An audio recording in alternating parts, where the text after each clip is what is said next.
Alright, so starting it right off, you know what? I'm just gonna include this boss because no one really talks about him in their tier list, and I'm just unique like that. I'm gonna put Old Dragons of the Tree.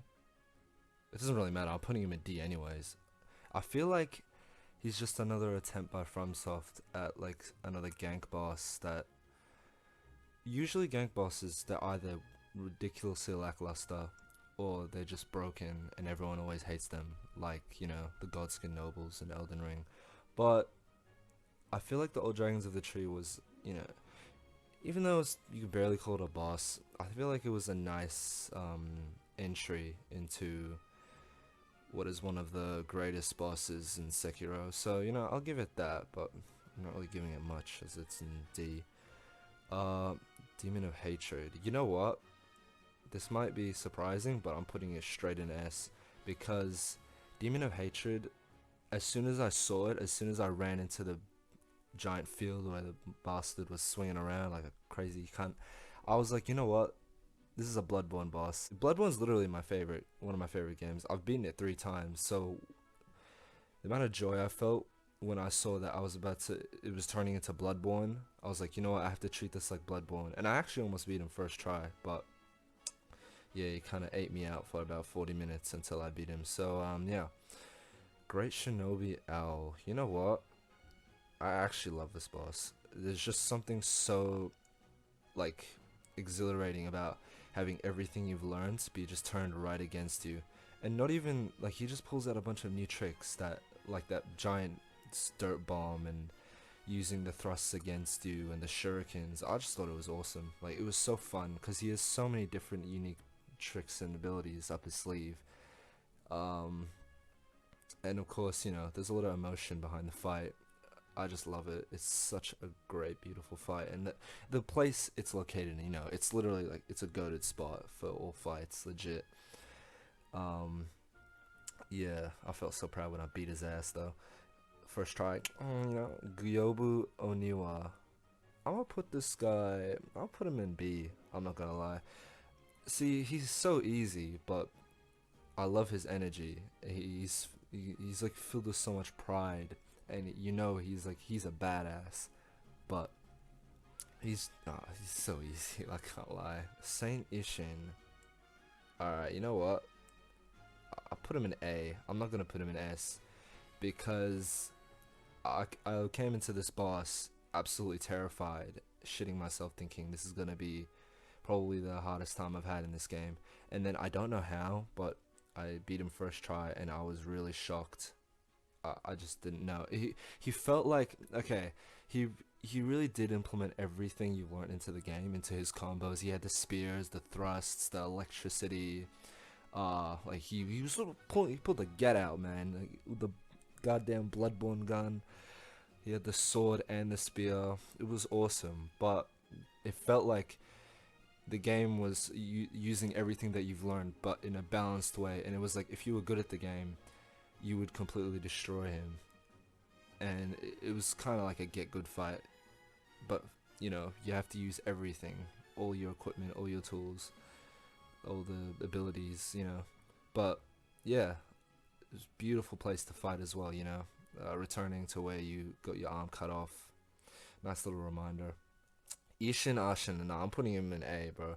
Literally, the thing I love about this guy is I don't know why they didn't do it for any other human bosses, but the way he dodges your sword when you slash at him, it's really predictable, but it's so badass. Seriously, I don't know why no other bosses didn't do it. Um, Also, the spectacle was insane. I love all the fire everywhere. He just switched shit up. Like he was a total badass. You knew when you were about to fight him. You're like, all right, I'm about to get fucked up for real. Guardian Ape. This is the Bloodborne talking. Alright, I can't lie. This is Bloodborne talking. I'm gonna put him here. I'm gonna put him right here because there's just. Oh no, I'll put him ahead of Ishin. Work. No. Oh, it's so fucked up. All right, whatever. I'm putting him there. Um, I just love Bloodborne bosses, monster bosses, beasts, that type of thing. So I instantly liked Guardian Ape. Yeah, he's just a fun guy to fuck around with, and you know, he, it's just amazing making this giant beast your bitch. It's just such a good feeling. Uh, and he's not too hard. He's not too easy. He's like, he's supposed to be a crazy wild animal. You can't predict what he's doing. Yeah, it's just a beautiful fight. No, speaking of beautiful fights, Foster Father, no, best fight in the game, easily, 100%. It is so good, bro. He is so, like, everything about him. There's nothing that happens where you're just like, if you die, you don't think, oh my god, that was so bullshit. I shouldn't have died there. You just think, you know what? That was my fault. I know exactly what I did wrong. I'm gonna learn and get it right next time because it's just so perfectly, masterfully crafted to where everything just feels right. I can't lie, when the owl came in, I was really worried. I'd heard like the owl was a piece of shit to deal with, that spirit owl. Turns out, uh, he honestly probably just makes the fight easier. I don't know, the fire owl is so easy to dodge, it's not even, like, you just jump over it. And when he goes into a spirit owl, you just sprint, like, but it's easily the most satisfying fight in the game. And I'd never felt more proud when I beat it. True Monk, I'm gonna put him in B. Oh my god, so bugged. Okay, there we go. True Monk's fun because he's such a pain in the ass in the corrupted form. Yeah, corrupted monk. I'm gonna put him in C. He's a pain in the ass because of all his vitality. Not his vitality, his posture. So when you get to true monk and you just start beating on his ass, it's just so satisfying. Like, and he's laughing and shit when you're just stabbing him. Like, bro, sit down, man. Divine Dragon. It's a gimmick boss, so the difficulty isn't really there. But just because of the incredible spectacle in arena, I'm putting him an A because it's such a beautiful, easily the most beautiful fight in the whole game. Genichiro. This is the Genichiro, I believe. Yeah, this is when you fight him the second time. I'm gonna put him here because I feel like Genichiro isn't too hard, but he's not too easy. I'm just gonna put all the Genichiros right now. Where is it? Genichiro Way of Tomo. I'm gonna put him here.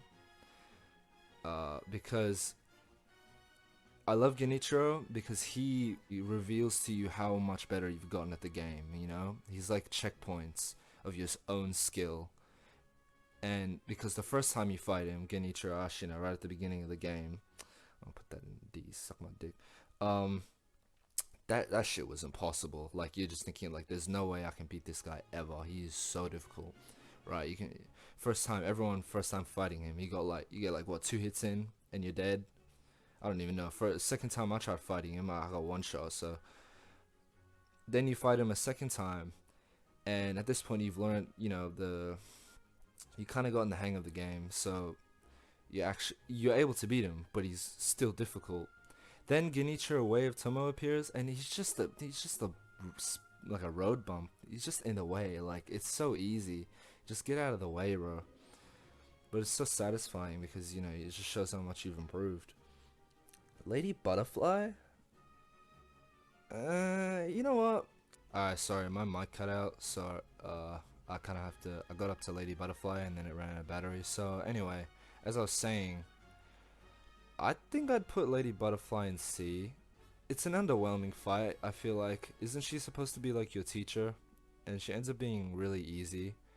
But one thing I can really appreciate about the fight is the fact that when you're fighting her, it turns from more of just like a scrap to like a dance. Because when you're slicing away at her and she deflects, she spins around like she's dancing. And then when she deflects, she spins back around and tries to kick you. And it just goes back and forth and back and forth, But, the difficulty is just not there. It's so easy to... She has so many vulnerabilities. And she's so susceptible to, like, firecrackers and shurikens. And she can easily just be cheesed. Not even just cheesed. She's just weak. Screen Monkeys. This is more like it's another gimmick boss. It's like a puzzle boss. You can barely call it a boss. Like, it's just a puzzle. But I feel like the puzzle aspect of it just isn't really that strong. Because right at the beginning, if you know what you're doing, you can kill like 2 to 3 of them before the fight even like starts. Like you turn around, you kill the invisible monkey, then you sprint right into the middle, and you can catch like one of the monkeys off guard, and maybe another one if you're lucky. It like it just kind of, you can kill them before the puzzle even starts. It's like, what's the point, you know? But you know, funny monkey. Emma the Gentle Blade. You know, I wasn't feeling it that much because it's kind of just boring. I feel like she doesn't really have that much going for her except for her graceful fighting style, which it's nice. You know, like everything about her is, it's not too hard except for that one really slow grab she does, and you know, once she grabs you, you're like, how the hell did I even fall for that? But yeah, other than that, it's not really much of a interesting fight. Other than that, it's a roadblock for one of the cooler fights of the game, Ishin. So yeah, wasn't really feeling it that much. Headless Ape. Not gonna lie. I think I'm gonna put this guy in. Yeah, nah, C. Definitely C. Because it's just another gang fight. It's an annoying gang fight. You verse the weaker version of the normal ape. And what I mean by weaker is, I just think the normal ape with his head is just a much cooler, interesting fight than when he's not got his head. Because when it's a headless ape, all you do is you run in, you slash at him, maybe deflect like one sword slash, one swipe, and then you know he's about to roar, so you run away, and it's just kind of a bit of a slog. But add another normal weaker ape in, and it just like it's just a drag. You're just running in, trying to kill the brown ape, and all the while the white ape is just in the way. It kind of feels like that one fight.